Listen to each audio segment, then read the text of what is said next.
Hey friends, everyone's talking about classroom setup, bulletin boards, Amazon hauls, all the things, right? You know the videos that you've been binge watching and scrolling through. But here's the reality. There's 5 things every teacher needs to do before you start school this year. And I'm going to share it with you. So by the end of this video, you have a roadmap of how to start school prepared and not just overwhelmed. I know this video resonates with you, so why don't you go ahead, like, share, and subscribe, and keep watching.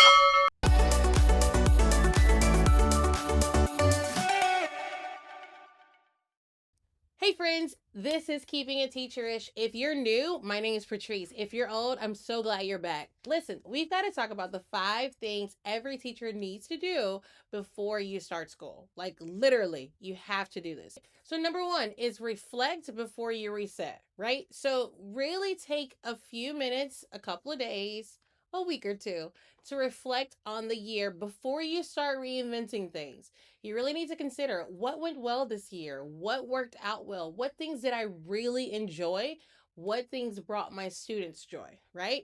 Being able to identify those things will definitely help you prepare and set yourself up for success going forward into next year. If you don't know where to start with reflection and you're like, I really need help with that, well, because I'm your teacher bestie, your girl got your back.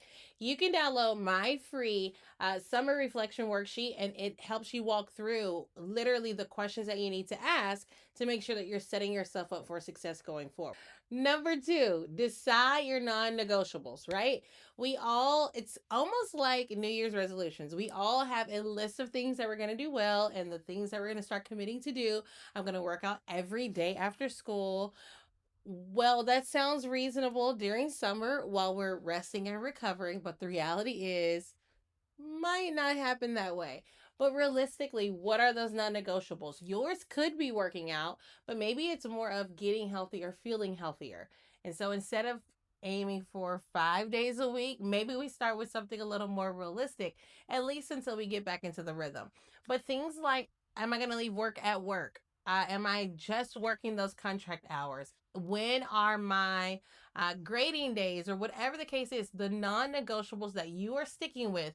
It is best to set those now in the summertime so that you are answering and literally signing up for things from a clear, non foggy mindset, as opposed to when the school year starts and you feel like you're all over the place. So set those right now. Number 3, organize your systems. Friends, listen to me clearly. Organized systems help to reduce decision fatigue. I'm talking about organizing how you're going to do lesson planning. Not saying do lesson plans for the year, but what's that system going to be? Are you going to be on a week to week plan? What does your admin require? For me, I like to stay on a monthly. So, like, I have a year, and I'm going to let you see all of this, okay? I have a year plan, an overview of where we're going, all the lessons, and all the things.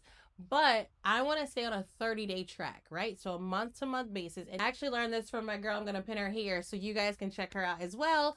But making sure that you have a system for how you're going to do lesson planning, your parent communication, what does that look like? For many of us, our school requires certain communication days.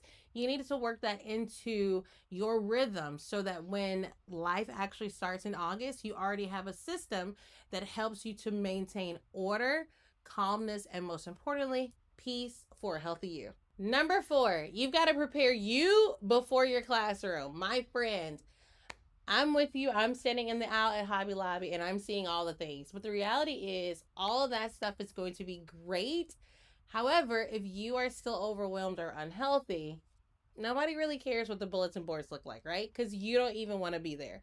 So you've got to prepare yourself before your classroom. So that looks like, what is sleep going to look like for me? How many hours of sleep do I need to be my best version, to be the best version of myself? What is my morning routine going to be? Like, I need time to wake up earlier than my kids so that I have time with the Lord. I can sit and actually drink the cup of coffee that I pour every morning, as opposed to it turning into lukewarm coffee by the end of the day, right? We all do that. So, what does that morning routine look like that sets you up well and so you are able to enter the building with peace?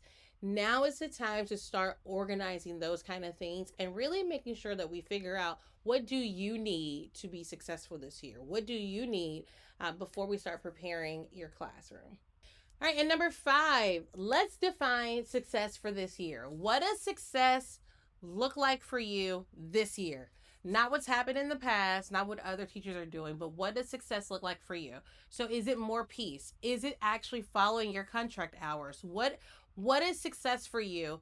Let's set a measurable goal so that we can look to achieve that, whether it's daily or weekly or monthly, whatever the case is, so that we have something that we're aiming for and we're working for. But once again, it's important to set and establish that now, while we are becoming more clear-headed, while we are reconnecting with ourselves, as opposed to in September when we're trying to figure out if our systems are working or not. And now I feel unsuccessful because nothing is working. And so that may not be the case if we go ahead and define, what is success? Is success having peace in my classroom? Yes. Well, that means some days the lesson plan may not be perfect, or the anchor chart may not be finished. I'm talking to me, not to you, okay?